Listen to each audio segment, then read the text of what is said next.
بسم اللہ الرحمن الرحیم۔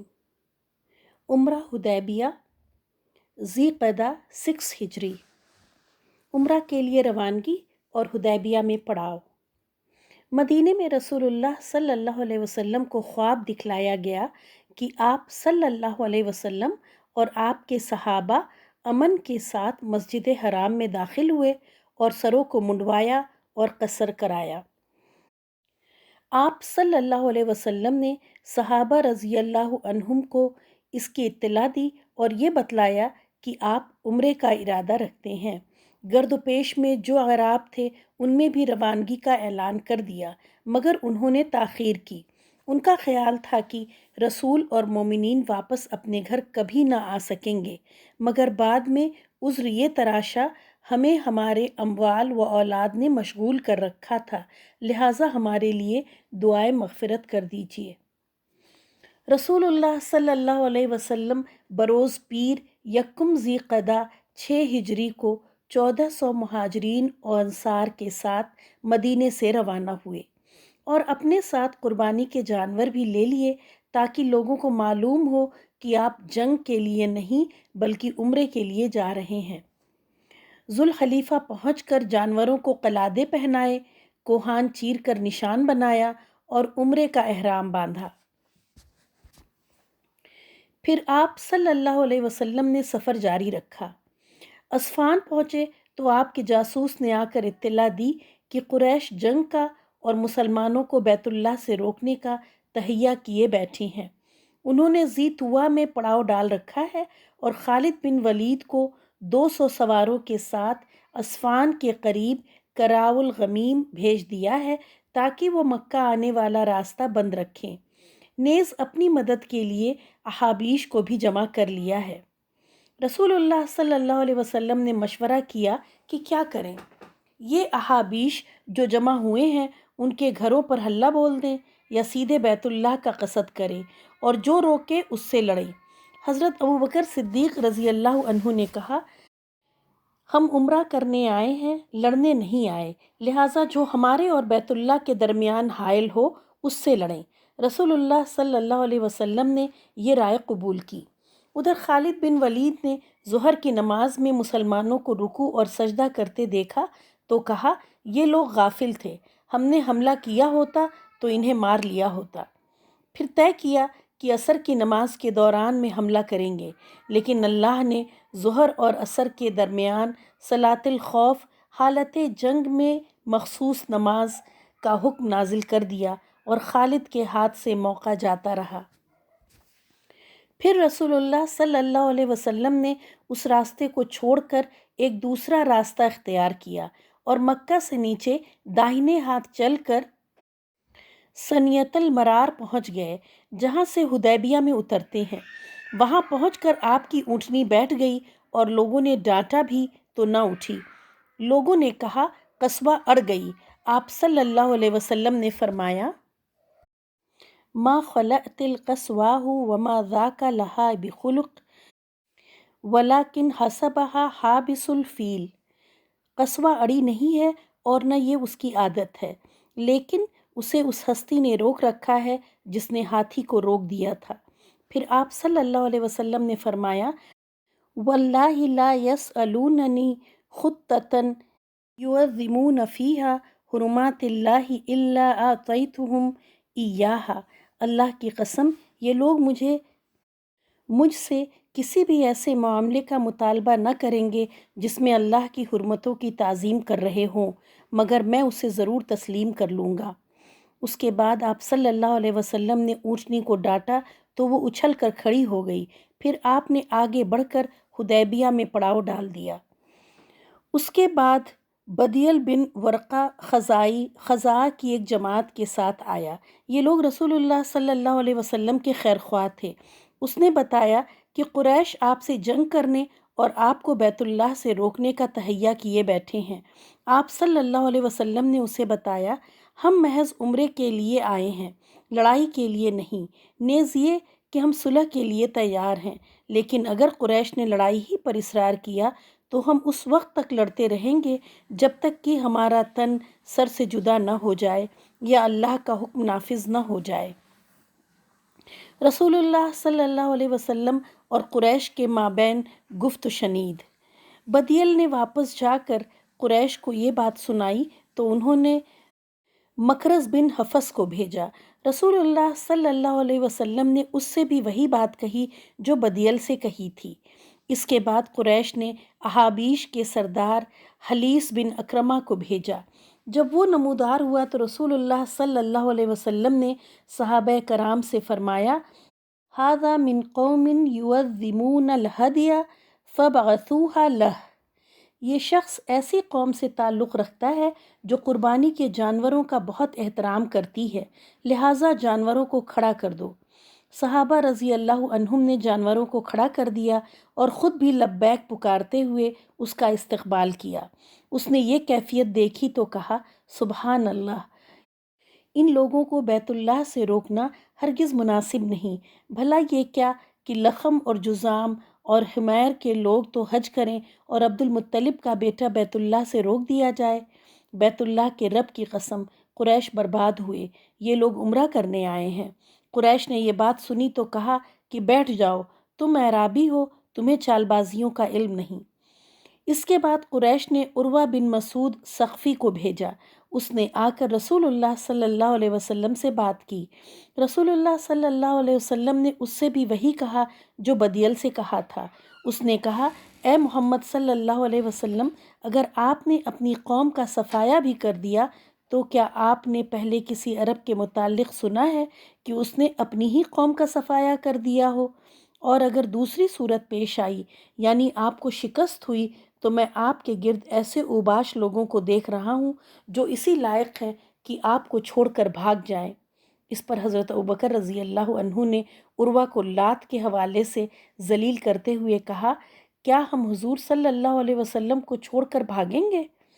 عروہ ابوبکر رضی اللہ عنہ کو جواب نہ دے سکا کیونکہ ابوبکر نے اس پر کوئی احسان کیا تھا۔ عروہ بات کرتے کرتے نبی صلی اللہ علیہ وسلم کی داڑھی کو ہاتھ لگاتا۔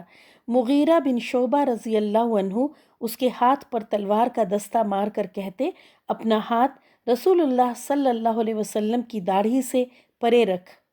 عروہ نے کہا، او غدار، کیا میں تیری غداری کے سلسلے میں دوڑ دھوپ نہیں کر رہا ہوں؟ مغیرہ بن شعبہ رضی اللہ عنہ عروہ کے بھتیجے تھے۔ کچھ لوگوں کو قتل کر کے ان کا مال لے لیا تھا اور آ کر مسلمان ہو گئے تھے۔ رسول اللہ صلی اللہ علیہ وسلم نے ان کا اسلام قبول کر لیا تھا لیکن مال سے برات اختیار کی تھی۔ عروہ بن مسعود اسی سلسلے میں بھاگ دوڑ کر رہا تھا اور ان کی غداری سے اس نے اسی واقعے کی طرف اشارہ کیا تھا۔ اس موقع پر عروہ نے صحابہ کرام رضی اللہ عنہم کی طرف سے نبی صلی اللہ علیہ وسلم کی تعظیم کا جو منظر دیکھا تو واپس جا کر قریش سے کہنے لگا، اے قوم، واللہ میں قیصر و کسریٰ اور نجاشی جیسے بادشاہوں کے پاس جا چکا ہوں، واللہ میں نے کسی بادشاہ کو نہیں دیکھا کہ اس کے ساتھی اس کی اتنی تعظیم کرتے ہوں جتنی محمد صلی اللہ علیہ وسلم کے ساتھی محمد صلی اللہ علیہ وسلم کی تعظیم کرتے ہیں۔ واللہ وہ کھکھار بھی تھوکتے تھے تو کسی نہ کسی آدمی کے ہاتھ پر پڑتا تھا اور وہ شخص اسے اپنے چہرے اور جسم پر مل لیتا تھا، اور جب وہ حکم دیتے تھے تو اس کی بجا آوری کے لیے سب دوڑ پڑتے تھے، اور جب وضو کرتے تھے تو معلوم ہوتا تھا کہ ان کے وضو کے پانی کے لیے لوگ لڑ پڑیں گے، اور جب کوئی بات کرتے تھے تو سب اپنی آوازیں پست کر لیتے تھے اور فرط تعظیم کے سبب انہیں بھرپور نظر سے دیکھتے نہ تھے۔ انہوں نے تم پر ایک اچھی تجویز پیش کی ہے، لہٰذا اسے قبول کر لو۔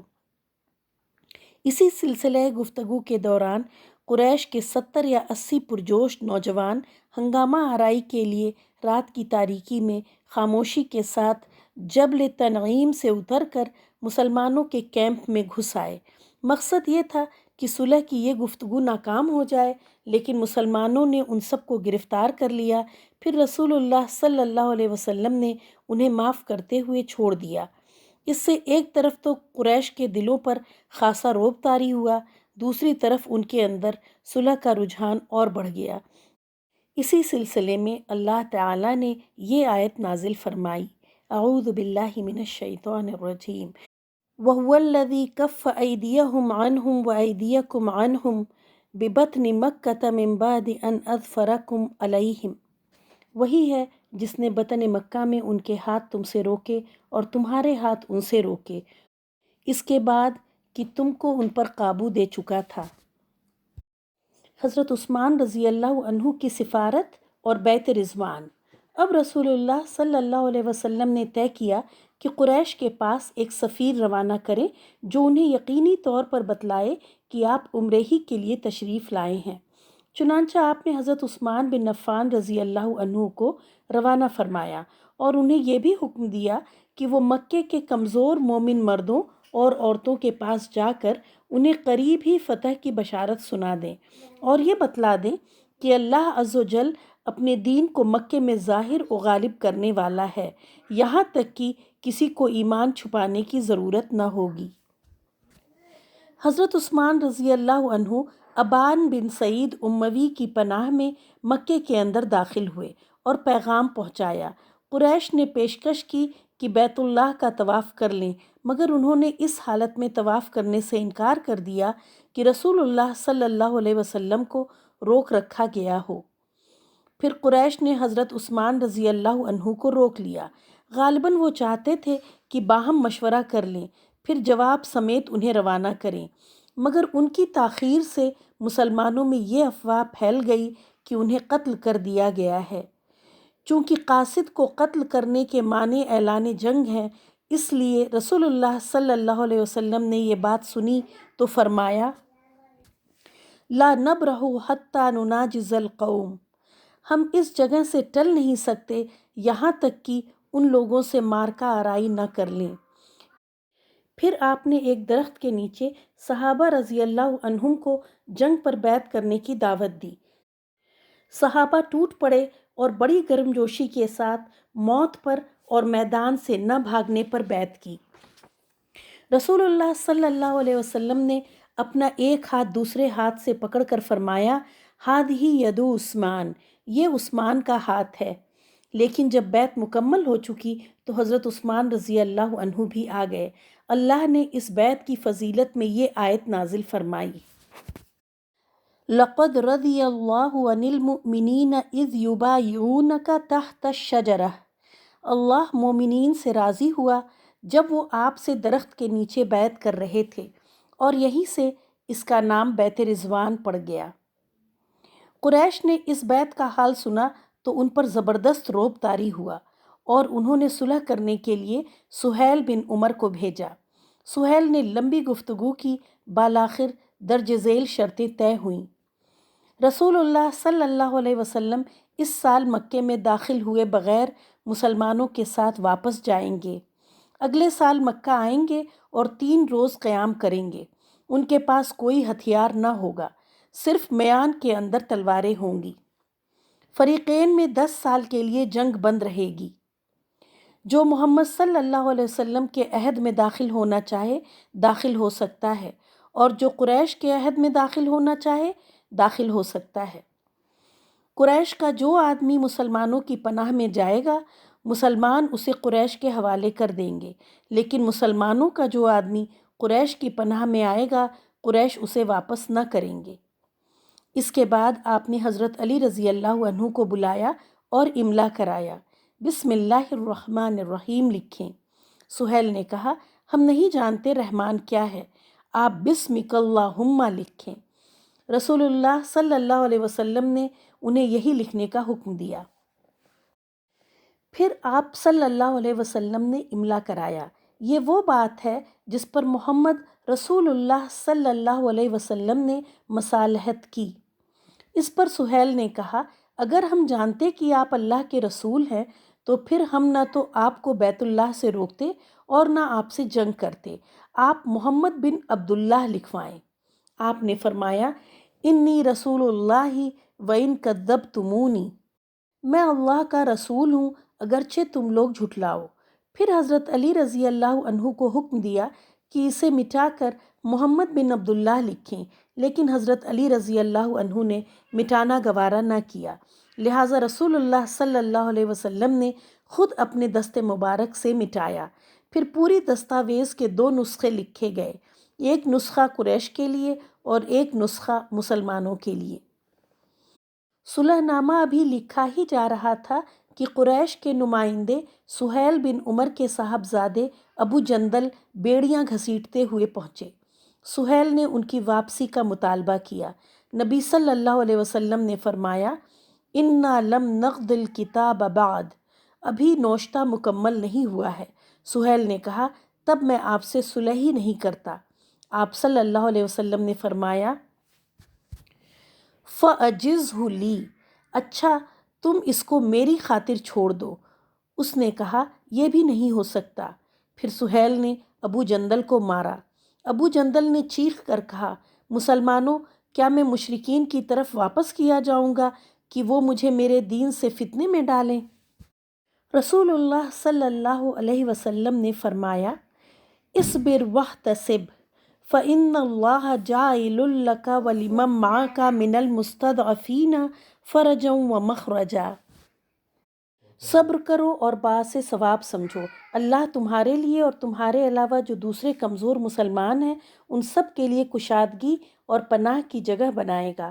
حضرت عمر بن خطاب رضی اللہ عنہ نے ابو جندل کو بھڑکایا کہ وہ اپنے باپ سہیل کو قتل کر دیں، مگر انہوں نے ایسا نہ کیا۔ عمرے سے دستبرداری اور صلح پر مسلمانوں کا غم۔ رسول اللہ صلی اللہ علیہ وسلم معاہدہ صلح لکھوا کر فارغ ہو چکے تو صحابہ کرام رضی اللہ عنہم سے فرمایا، قوموا فانحروا، اٹھو اور اپنے اپنے جانور قربان کر دو۔ مگر کوئی نہ اٹھا، حتیٰ کہ آپ صلی اللہ علیہ وسلم نے یہ بات 3 بار کہی مگر کوئی نہ اٹھا۔ آپ ام سلمہ کے پاس گئے اور ان سے اس کا ذکر کیا۔ انہوں نے مشورہ دیا کہ آپ اٹھ کر اپنا جانور ذبح کر دیں اور اپنا سر منڈا لیں اور کسی سے کوئی بات نہ کریں۔ آپ نے یہی کیا اور مشرکین کو جلانے بھنانے کے لیے ابو جہل کا ایک اونٹ بھی ذبح کیا جس کی ناک میں چاندی کا ایک حلقہ تھا۔ آپ کو دیکھ کر صحابہ کرام رضی اللہ عنہم نے بھی اپنے اپنے جانور ذبح کر دیے اور اپنے سر منڈا لیے، مگر غم کے سبب ان کی کیفیت یہ تھی کہ لگتا تھا ایک دوسرے کو قتل کر دیں گے۔ اس موقع پر گائے اور اونٹ 7 آدمیوں کی طرف سے ذبح کیے گئے۔ صحابہ کرام رضی اللہ عنہم کے غم کی 2 وجوہ تھیں، ایک یہ کہ وہ عمرہ کیے بغیر واپس ہو رہے تھے، دوسری یہ کہ صلح میں فریقین میں برابری نہ تھی، کیونکہ طے یہ ہوا تھا کہ مسلمانوں کے پاس کوئی آئے تو اسے مسلمان واپس کر دیں گے، لیکن قریش کے پاس کوئی جائے تو اسے قریش واپس نہ کریں گے۔ رسول اللہ صلی اللہ علیہ وسلم نے انہیں پہلی وجہ کے متعلق مطمئن کیا، ہم اگلے سال عمرہ کریں گے، لہٰذا خواب سچا ہے اور صلح کی اس دفعہ میں مسلمانوں کے جذبات کی رعایت کی گئی ہے، اور دوسری وجہ کے متعلق یہ کہہ کر مطمئن کیا کہ ہمارا جو آدمی ان کے پاس چلا گیا اللہ نے اسے دور کر دیا، اور ان کا جو آدمی ہمارے پاس آئے گا اللہ اس کے لیے کشادگی اور پناہ کی جگہ بنائے گا۔ آپ کی یہ بات بہت دور اندیشی پر مبنی تھی، کیونکہ مسلمانوں کی ایک جماعت ابھی تک حبشہ میں تھی اور ان پر صلح لاگو نہیں ہوتی تھی، لہٰذا مکہ کے قیدیوں کے لیے ان کے پاس پناہ لینی ممکن تھی، لیکن بظاہر صلح بہرحال قریش کے حق میں تھی۔ اس لیے مسلمانوں کے احساسات پر اس کا گہرا اثر تھا، یہاں تک کہ حضرت عمر بن خطاب رضی اللہ عنہ نے خدمت نبوی میں آ کر کہا، اے اللہ کے رسول، کیا ہم لوگ حق پر اور وہ لوگ باطل پر نہیں؟ آپ صلی اللہ علیہ وسلم نے فرمایا، بلا، کیوں نہیں؟ انہوں نے کہا، کیا ہمارے مقتولین جنت میں اور ان کے مقتولین جہنم میں نہیں؟ آپ صلی اللہ علیہ وسلم نے فرمایا، بلا، کیوں نہیں؟ انہوں نے کہا، تو پھر ہم کیوں اپنے دین کے بارے میں دباؤ قبول کریں اور ایسی حالت میں پلٹیں کہ بھی اللہ نے ہمارے اور ان کے درمیان فیصلہ نہیں کیا؟ آپ صلی اللہ علیہ وسلم نے فرمایا، یبن الخطاب، انی رسول اللہ ولست عاصیہ وہو ناصری ولن یضیعنی ابدا۔ خطاب کے صاحبزادے، میں اللہ کا رسول ہوں، اس کی نافرمانی نہیں کر سکتا، وہ میری مدد کرے گا اور مجھے ہرگز ضائع نہ کرے گا۔ اس کے بعد حضرت عمر رضی اللہ عنہ غصے سے بھرے ہوئے حضرت ابوبکر کے پاس آئے اور ان سے بھی وہی کہا جو نبی صلی اللہ علیہ وسلم سے کہا تھا، اور انہوں نے بھی وہی جواب دیا جو رسول اللہ صلی اللہ علیہ وسلم نے دیا تھا۔ پھر مزید کہا، آپ صلی اللہ علیہ وسلم کی رکاب تھامے رہو یہاں تک کہ تمہاری موت آ جائے، کیونکہ واللہ آپ حق پر ہیں۔ اس کے بعد اللہ تعالیٰ نے اِنَّا فَتَحْنَا لَكَ فَتْحًا مُبِينًا کی آیات نازل کی، جن میں اس صلح کو فتح مبین قرار دیا گیا۔ رسول اللہ صلی اللہ علیہ وسلم نے حضرت عمر رضی اللہ عنہ کو بلایا اور پڑھ کر سنایا۔ وہ کہنے لگے، یا رسول اللہ، یہ فتح ہے؟ آپ نے فرمایا، نعم، ہاں۔ اس سے ان کے دل کو سکون ہو گیا اور وہ واپس چلے گئے۔ بعد میں حضرت عمر رضی اللہ عنہ کو اپنی اس تقصیر پر سخت ندامت ہوئی اور اس کی تلافی کے لیے انہوں نے بہت سے اعمال کیے، برابر صدقہ و خیرات کیا، روزے رکھے، نماز پڑھی اور غلام آزاد کیے، یہاں تک کہ خیر کی امید بندھی۔ صلح مکمل ہو چکی اور لوگوں نے احرام کھول دیے تو کچھ مومن عورتیں آ گئیں۔ ان کے کافر سرپرستوں نے نبی صلی اللہ علیہ وسلم سے مطالبہ کیا کہ انہیں واپس کیا جائے، مگر آپ صلی اللہ علیہ وسلم نے اس دلیل کی بنا پر واپس کرنے سے انکار کر دیا کہ عورتیں معاہدے میں شامل نہیں ہیں۔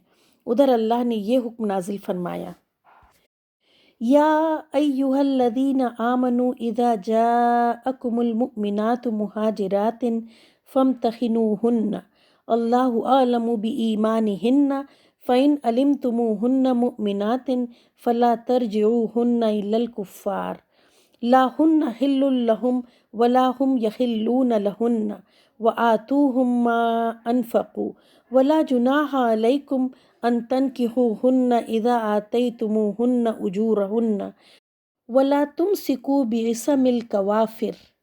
اے اہل ایمان، جب تمہارے پاس مومن عورتیں ہجرت کر کے آئیں تو ان کا امتحان لو، اللہ ان کے ایمان کو بہتر جانتا ہے، بس اگر انہیں مومنہ جانو تو کفار کی طرف نہ پلٹاؤ، نہ وہ کفار کے لیے حلال ہیں نہ کفار ان کے لیے حلال ہیں، البتہ ان کے کافر شوہروں نے جو مہر ان کو دیے تھے اسے واپس دے دو، پھر تم پر کوئی حرج نہیں کہ ان سے نکاح کر لو جبکہ انہیں ان کے مہر ادا کرو، اور کافر عورتوں کو اپنے نکاح میں نہ رکھو۔ یوں ایمان والی عورتوں کو کفار پر اور کافر عورتوں کو مومنین پر حرام کر دیا گیا۔ اس کے بعد رسول اللہ صلی اللہ علیہ وسلم ہجرت کر کے آنے والی عورتوں کا امتحان اس آیت کی روشنی میں لیتے۔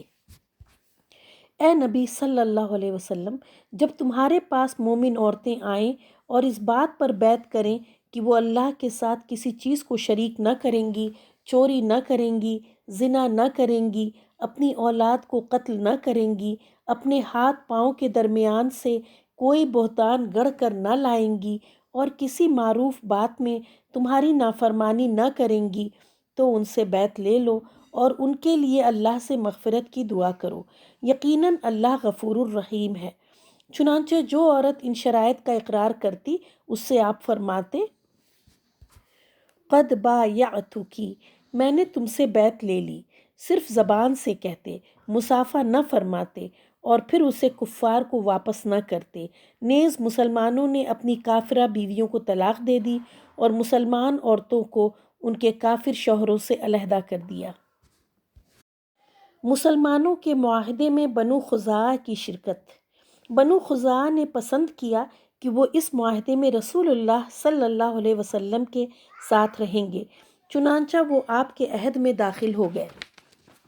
یہ لوگ زمانے جاہلیت سے بنو ہاشم کے حلیف چلے آ رہے تھے، جبکہ ان کے حریف بنو بکر قریش کے عہد میں داخل ہو گئے اور وہی فتح مکہ کا سبب بنے، جیسا کہ آگے آ رہا ہے۔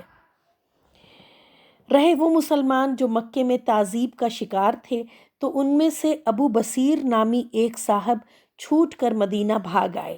قریش نے ان کی واپسی کے لیے نبی صلی اللہ علیہ وسلم کے پاس 2 آدمی بھیجے۔ آپ صلی اللہ علیہ وسلم نے انہیں واپس کر دیا۔ ذوالحلیفہ پہنچ کر ابو بصیر رضی اللہ عنہ نے ایک کو قتل کر دیا اور دوسرا بھاگ کر سیدھا نبی صلی اللہ علیہ وسلم کے پاس آیا اور کہنے لگا میرا ساتھی قتل کر دیا گیا، بس میں بھی قتل ہی کیا جانے والا ہوں۔ اتنے میں ابو بصیر آ گئے۔ نبی صلی اللہ علیہ وسلم نے ڈانٹا تو سمجھ گئے کہ پھر واپس کیا جاؤں گا، لہٰذا وہ ساحل سمندر پر جا رہے۔ ادھر ابو جندل بھی چھوٹ کر ابو بصیر سے آن ملے۔ اس کے بعد قریش کا جو آدمی بھی اسلام لا کر بھاگتا وہ ابو بصیر سے جا ملتا، یہاں تک کہ ان کی ایک جماعت اکٹھا ہو گئی۔ اس کے بعد قریش کا جو قافلہ بھی ملک شام جاتا اس سے یہ لوگ ضرور چھیڑ چھاڑ کرتے، اس پر حملے کرتے اور اس کا مال چھین لیتے۔ اس سے تنگ آ کر قریش نے نبی صلی اللہ علیہ وسلم کو اللہ کا اور قرابت کا واسطہ دیا کہ انہیں مدینہ بلا لیں، اب جو بھی آپ کے پاس آئے گا محفوظ رہے گا۔ چنانچہ آپ صلی اللہ علیہ وسلم نے انہیں مدینہ بلا بھیجا، وہ آ گئے اور مشکل حل ہو گئی۔ صلح کا اثر۔ اسلامی دعوت کی رفتار پر اس صلح کا بڑا اثر ہوا۔ مسلمانوں کو عام عربوں سے ملنے اور انہیں اللہ کی دعوت دینے کا موقع ملا، چنانچہ لوگ بکثرت اسلام میں داخل ہوئے اور صرف 2 سال میں مسلمانوں کی تعداد اتنی ہو گئی کہ 19 برسوں میں نہیں ہوئی تھی۔ اکابر قریش جو قریش کا نچوڑ اور عطر تھے، یعنی عمر بن عاص، خالد بن ولید، عثمان بن طلحہ، اپنی رغبت اور مرضی سے لا الہ الا اللہ محمد الرسول اللہ کی شہادت دیتے ہوئے خدمت نبوی میں حاضر ہوئے، اسلام پر بیعت کی اور اس کی راہ میں جان و مال اور صلاحیت و قدرت سب کچھ صرف کرنے کا وعدہ کر لیا۔ جب یہ لوگ خدمت نبوی میں حاضر ہوئے تو رسول اللہ صلی اللہ علیہ وسلم نے فرمایا، ان مکۃ قد القت الینا افلاذک بدیہا، مکہ نے اپنے جگر گوشوں کو ہمارے حوالے کر دیا ہے۔